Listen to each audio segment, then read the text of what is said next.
Hello and welcome to the Sidebar presented by True Crime Daily, taking you inside the courtrooms of high-profile and notorious cases from across the country.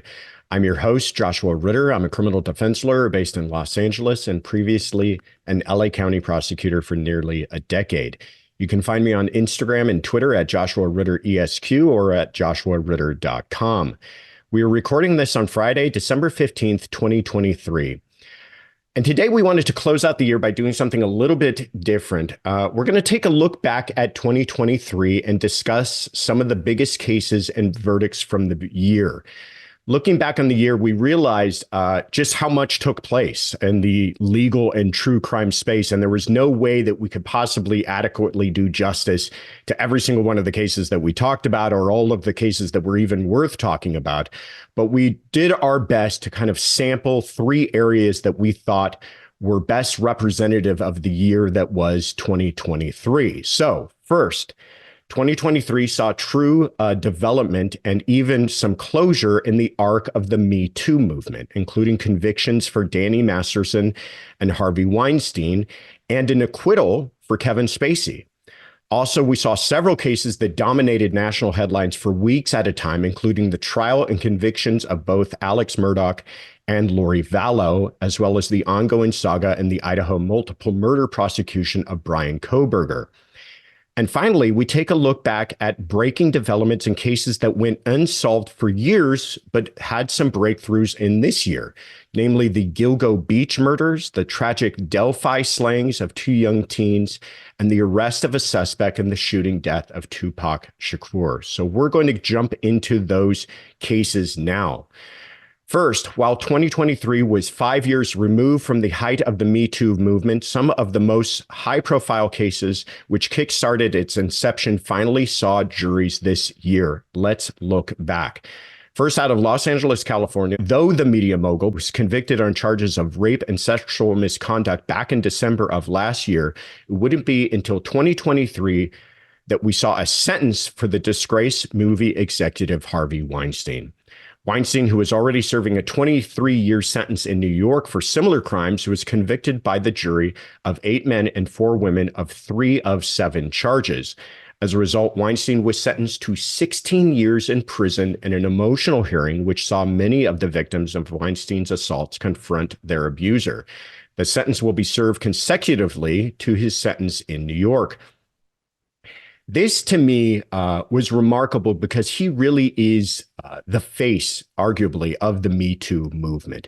Now we've seen this come full circle with a conviction both in New York and a conviction here in Los Angeles. And I think another thing this case did is it demonstrated how difficult it can be for victims to testify. I mean, this isn't just about them telling their story. It's also about them telling their story in a courtroom where they're going to be under the rigors of cross-examination. And they did go under quite extensive cross-examination in this case, even the governor's own wife. And it really demonstrates how we talk a lot about people being able to tell their truth and victims coming forward, but many times we don't appreciate what that really means if you're going to actually convict someone and hold them accountable in a court of law. And the other thing about this case is that there's still appeals pending. And I wouldn't be surprised if we hear some of these issues come up again, especially in New York, where there seems to be a pretty solid argument about some of the prior uncharged crimes that were used in that case. So we'll continue to update you on that. But moving down the hall of that very same courthouse here in Los Angeles, another Hollywood figure received belated justice in 2023 after a retrial that involved a once beloved actor in the Church of Scientology. Danny Masterson of that 70s show fame was sentenced to 30 years to life for the forcible rape of 2 women. Though the assault occurred more than 20 years prior to the trial, a jury found the actor guilty for the rape of 2 of the victims, while deadlocking on charges related to a third.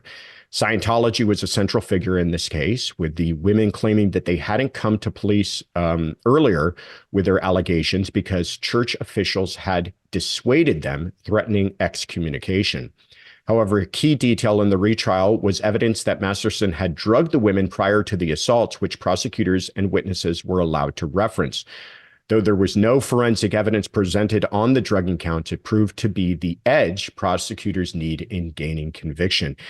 This case, I think, demonstrated just how difficult retrials can be and how remarkably different the outcome of a retrial can be. Here we had a case where you had a hung jury that favored acquittal on every single count the first time around that he was tried, and then a complete 180 on that, or not 180, but a near reversal on the thinking of the jury the second time around. And you can argue that a lot of that had to do with some of the rulings that the judge made, but a lot of that had to do with the advantage that's given to the prosecution on essentially getting a dry run the first time around. I know this, having experienced a retrial myself that hung, a very difficult case that went on for weeks. I was very frustrated. This is my time as a prosecutor. It hung. And on the retrial, I was able to absolutely slim that case down to its bare and essential bones and present that in a way that we were able to secure a verdict. So it does show you how, even in these cases where it looks like retrial might be futile for the prosecution, it's oftentimes worth the effort. And I think this case also talked about how late reporting in cases with no forensic evidence can be so difficult, and something that if an explanation like what was provided here with Scientology is not given to the jury, it can be very problematic for the prosecution. And finally, we move across the pond to the United Kingdom, where Kevin Spacy, another actor who made Me Too headlines, also faced a jury in 2023, but with a very different conclusion. In July of this year, the actor was cleared of sexual assault allegations, which were leveled against him by 4 different men in the United Kingdom. Though prosecutors deemed Spacy a sexual bully, the once revered thespian took the stand in his own defense, winning over the jury with a name-dropping testimony peppered with showbiz anecdotes. The move worked in Spacy's favor, and the performer thanked the jurors in an emotional address following the verdict. I think this case demonstrates what sometimes is unappreciated about the wide divide between allegations, what somebody says to the media, what somebody claims on social media, and actually securing a criminal conviction. That there is a big difference between accusing someone of something and actually being able to prove that in court. I think this case also talked about the transparency that is enjoyed in the United States that is sometimes not enjoyed in other countries, where we did not have cameras in the courtroom. There was very little as way of understanding what took place during these proceedings other than what came out of reports. And I think it also, this case talks about the idea of the court of public opinion versus the court of law. Kevin Spacy has now been acquitted of every case that he's been brought into, whether those have been criminal. A criminal case was dismissed out of Massachusetts. He had a civil case where he won a verdict, and now this case in the UK where he was also acquitted. And it begs the question, does that entitle him to have a recovery of his reputation? And will he ever recover from that, or should he? And I don't even know if those are answers that we have, but certainly questions worth asking. Another area we wanted to touch on are big murder cases that seize the national spotlight, personifying some of our worst fears. We certainly saw that out of Walterboro, South Carolina, where in terms of sheer criminal counts, no one had a bigger year than Alex Murdoch. The disgraced former lawyer faced a litany of charges related to his financial crimes, but the most tragic were the murder counts for the shooting deaths of his wife and son. Murdoch, the son of prominent legal dynasty, was convicted for the deaths of Maggie Murdoch and Paul Murdoch after 3 hours of jury deliberations. For the convictions, Murdoch received 2 life sentences. He later pled guilty to a number of financial crimes, adding decades to his prison sentence. However, this isn't the end of the legal saga for Alex Murdoch, as allegations of jury tampering could result in his conviction being overturned. It's a case we'll continue to monitor and deliver updates in the new year. And I will say this, I think he's got a real chance on appeal in this jury tampering issue. You do not see this kind of conduct from courtroom staff, especially from the head clerk, the person who's essentially in charge of shepherding that jury to and from court, making sure that they are protected from any kind of outside influence. And for them to be the one who's now accused, nothing's been proven, but there are allegations that certainly carry some weight that she was inappropriately involved in that sacred deliberation process that only jurors should be taking part in. And I think the other thing that this case demonstrated is just how difficult it is for a defendant to testify and be convincing. Now, you had a case here that had some strengths, also had some weaknesses, and you had a defendant testify. And if you're going to argue that any defendant would be qualified to take the stand, it's Alex Murdoch. Here's a man who spent his living being a trial attorney and cross-examining people and being able to understand what the crucible of cross-examination is like. And I thought he actually did well for himself, aside from some of the obvious issues of answering questions as to why he lied to police.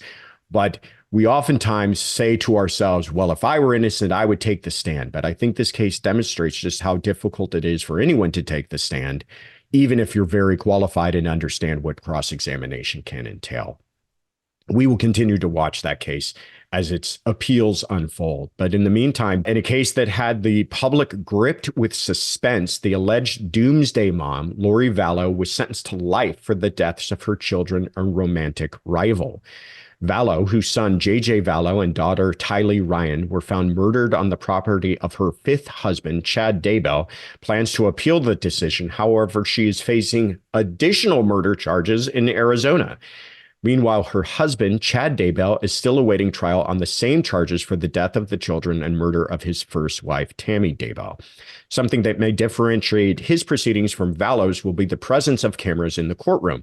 While cameras were kept out of Lori's trial, the public will have full view of Chad's, with his defense filing a motion to allow spectators, which I think is a good thing. Few things disturb us more than a parent taking the life of their own children. And I think this case really brought that home. And it kind of helps us understand as to why it's getting so much attention. We just can't wrap our heads around that kind of evil and cruelty to take the life of your own children and then behave the way that they did. And I think that the retrial of Chad Daybell will be remarkably different from the trial that we saw of Lori Vallow. Lori Vallow did not throw Chad Daybell under the bus. She did not try to show that he was really the mastermind in all of this.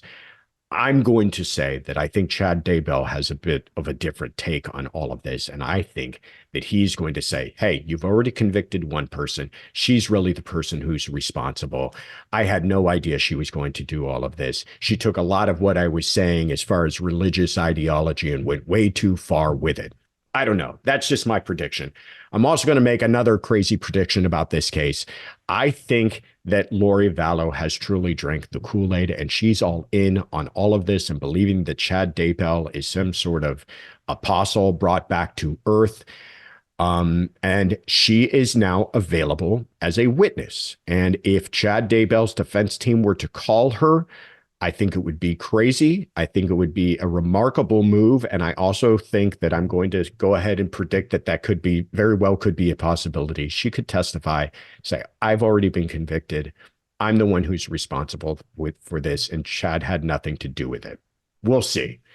In the meantime, we move finally to Moscow, Idaho, where last year's quadruple murder of 4 students living in their off-campus home left a small Idaho community and the nation at large in shock. Public interest and outrage mounted as police searched for the killer who stabbed Kaylee Gonzalez, Madison Mogan, Zana Kernodle, and Ethan Chapin.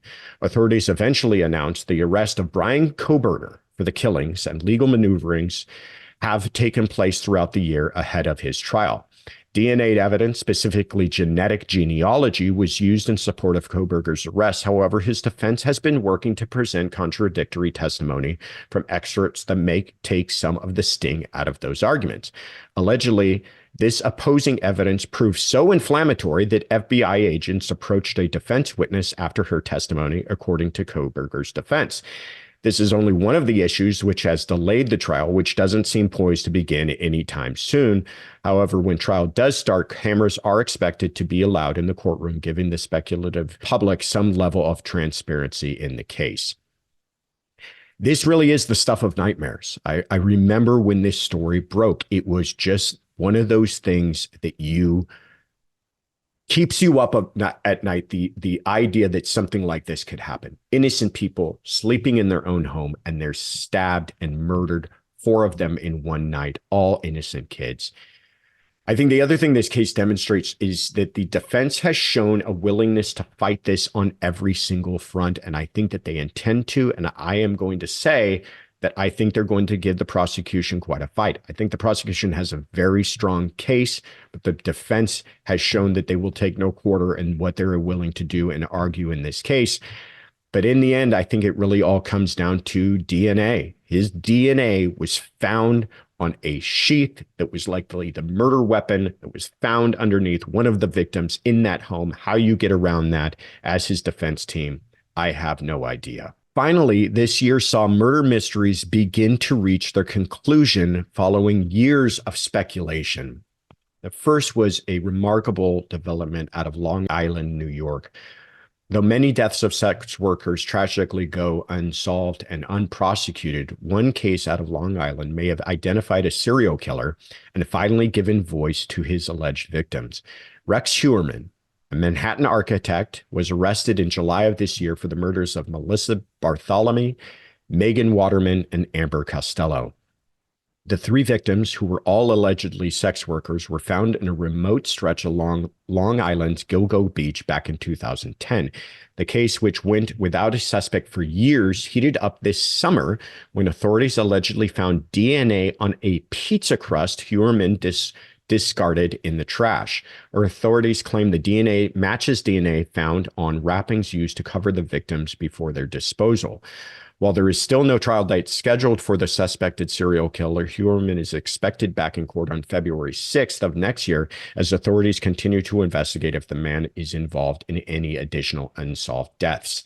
This case really showed us just how tenacious and even inventive detective work can lead to incredible breakthroughs. You had the use of DNA evidence, you had the use of surveillance, you had the use of cell phone records. The affidavit in this case is absolutely remarkable in that they went to the effort of cutting off any possible defense that Heuermann may have had as to why he was at certain locations during certain times, near certain cell phones at certain times, all that as a patchwork pin him to these crimes. So it will be, if that's any indicator and preview of what's to come, it will be a fascinating trial to watch. Also in Delphi, Indiana, after years of questions and theories, 2 different suspect sketches and a grainy footage of a man on a bridge, the murder mystery of 2 teens may finally be approaching a conclusion. Richard Allen was arrested last year for the slayings of Abby Williams and Libby German, 2 teens who went for a hike on Indiana's Monon High Bridge Trail, but were never seen alive again. While details linking Allen to the crime have been scant, authorities claim that unspent rounds found near the girl's burial site matched a weapon owned by the Delphi resident. In a shocking twist in the case, Allen's defense claims that he is innocent and that the crimes were linked to a sacrificial pagan cult ritual perpetuated by practitioners of Odinism. Following the outlandish allegations, Allen's defense attorneys were removed from the case after an associate allegedly leaked crime scene photos depicting Abby and Libby's death. The suspected killer is now fighting to have his attorneys reinstated and insisting a trial commence within the next 70 days. Whether or not he regains his attorneys or desired trial date will be determined by the Indiana Supreme Court, which is expected to weigh in after a hearing scheduled for mid-January. Many times, we don't appreciate all of the twists and turns that a case can take before it ever sees the light of day. And this case really demonstrates that. In my experience, sometimes a case can take years, especially in these very involved murder cases, before it ever sees the light of day in court at trial. And that many times does not have to do with just attorneys taking their sweet time. It has to do with these weird twists and turns. And here you have a case where the judge has removed attorneys. Now you have the client, the defendant, demanding that those attorneys be assigned back to him. Does he have a constitutional right to that? When can the judge limit that right? All of these types of questions need to be answered, and that takes time to do. But finally, we turn to Las Vegas, Nevada, where in another long-awaited conclusion, prosecutors announced the indictment of a suspect for the 1996 murder of beloved rapper Tupac Shakur. Though many speculated of grandiose conspiracy theories involving the famous figures of the East Coast versus West Coast rap feuds of the 90s, authorities claimed the murder was all instigated over a necklace. Keffe D, a self-described gangster and now aging man in his 60s, was indicted on one count of murder with a deadly weapon in the shooting. The man had been on police radar for years prior to his arrest as one of the few active witnesses to Tupac's death that didn't wind up incarcerated or dead. In search of a Henderson, Nevada home prior to Keffe D's arrest, allegedly provided the final pieces of the puzzle to indict the former gangster. However, it wasn't the only alleged evidence. In a 2019 memoir called Compton Street Legend, Keffe D claimed to have been in the car that fired the fatal shots at Tupac and even boasted about providing the gun used in the shooting. While the street code practiced by gangsters generally prohibits giving evidence to authorities, Keffe D may have sealed his own fate through his memoir and public interviews. Ultimately, a jury will be the judge when the 60-year-old faces trial, which is scheduled for June of next year.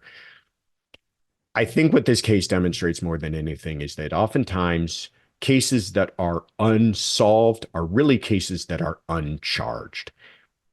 And that not all uncharged cases are necessarily unsolved cases. It sounds like police knew they had their man for a long period of time, and it just took enough evidence or a prosecutor willing to take the risk to finally go ahead and charge this man for a crime that many people have been hoping for a long period of time.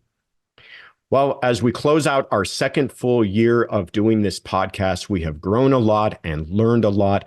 I personally wanted to take this opportunity to express my gratitude, first of all, to all the folks involved in the production of this podcast, to Will and Noah for all of your help every single week and everything that you do, from to producers to audio folks to editors. It really does take an army, and they all truly deserve credit for what this podcast has become. And of course, we want to thank you, the listeners and viewers, for continuing to give your time and attention to the show as we strive to bring you breaking news and legal analysis on the latest cases. We obviously could not still be doing this if it were not for people like you plugging in every single week to listen and watch. And for that, we are extremely grateful. If you haven't already, please subscribe and hit the like button to see more videos and coverage like this. Thank you again for your support. Have a wonderful new year and holiday season. We look forward to seeing you next year. I'm your host, Joshua Ritter. You can find me on Instagram and Twitter at Joshua Ritter ESQ or at joshuaritter.com. You can find all of our Sidebar episodes wherever you get your podcasts. And please, we do want to hear from you. If you've got questions or comments you'd like us to address, tweet us your questions with the hashtag TCD Sidebar. And thank you again for joining us at the True Crime Daily Sidebar.